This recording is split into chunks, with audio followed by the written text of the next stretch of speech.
In this video, I'm going to show you how to review a construction schedule as the government or owner's rep as a PDF if you don't have access to scheduling software. So here are 4 pointers to keep in mind. Number 1 is to look at the schedule's early dates and late dates within the PDF. This will give you clues if there are any errors in the schedule that could be messing up its output. So this is an example PDF schedule of a typical 2-story building. We can see the early and late date columns here. Your contract might require these columns to be listed in the PDF, but if not, you could always ask your contractor to provide a PDF layout that includes them. This information is important because it shows you how early and how late an activity can take place. If you look through these dates and it seems like an activity is happening way too early or way too late, then there's probably an error. So in this example, keep in mind the project starts in January 2026 and needs to finish by January 2028. So as I flip through, I see on this page that performing tab on the water systems can take place as early as March 2026.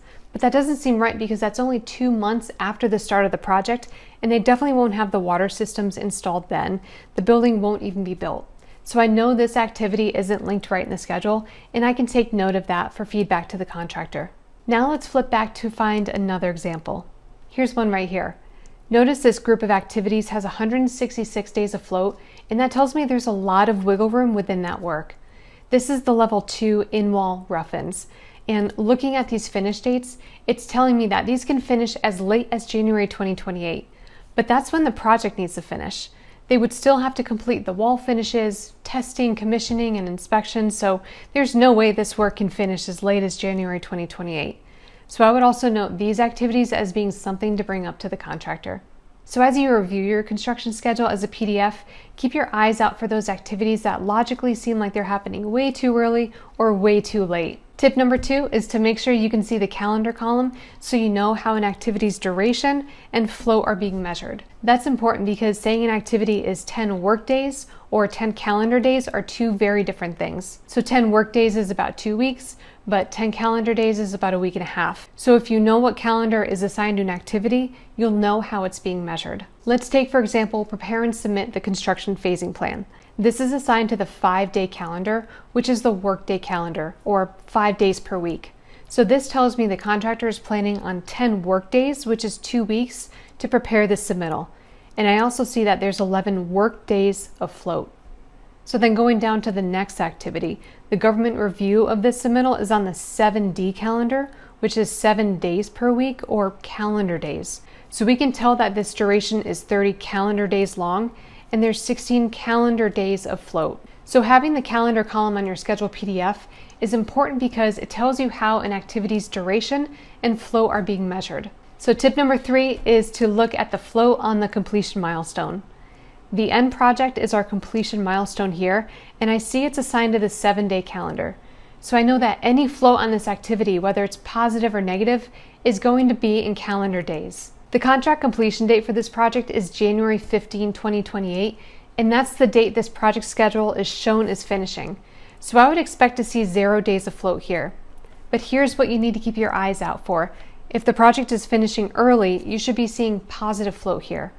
Unless your specs specifically state that the contractor owns a float, it's usually considered a shared resource, and in other words, the contractor can't take ownership of that available time. It belongs to the project. So if the schedule is shown as finishing before the contract completion date, you should be seeing a positive number here. If it's shown as finishing after the contract completion date, it'd be shown as a negative number. The last tip, tip number 4, is to look for asterisks on your PDF schedule. So on layouts where you have the default start and finish columns like this one, look at those dates where there might be an asterisk, and that tells you that there's a constraint on that activity. In other words, it's being told to start, stop, or behave in some way by the scheduling software. For example, the NTP acknowledged activity here has an asterisk.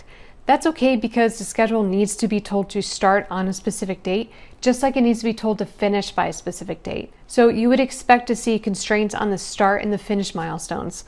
But otherwise, there shouldn't be any other constraints in the schedule unless it's allowed by the contract, because constraints force a specific behavior and they can also ignore logical relationships. So as I scroll through this PDF, I don't see any other asterisks, but I'm going to do a quick search. I'll pull up the find box, type in the asterisk, and see what comes up. All right, we've got one here on the exterior wall framing activity, And that doesn't make sense. So the framing should logically start when its predecessors are complete. So I don't know why it's being forced to start, stop, or otherwise behave like this. So I'm going to take note of that one. Next, I see a constraint with a finish date for the panels on the electrical room. And again, I don't know why it's being told to finish on, before, or after this specific date. It should just be taking place per its assigned logic. And we can see here too that this activity has 0 days float, which doesn't seem quite right. I bet that if this constraint were removed, it would probably have quite a bit more float here. So if you're reviewing your schedules as a PDF, keep your eyes out for those asterisks because that means that there's a constraint on that activity. And those are the 4 tips I had if you're reviewing a construction schedule as a PDF. And now a quick summary. Number 1, look at your early and late dates to make sure they're reasonable. Number 2, make sure you can see the calendar column so you know how your durations and your float is being measured. Number 3, look at the float on your completion milestone. And number 4, look out for asterisks in your schedule because that means that those activities are being constrained or forced to have a specific behavior. Thanks for watching, and for more free resources, check out the description below.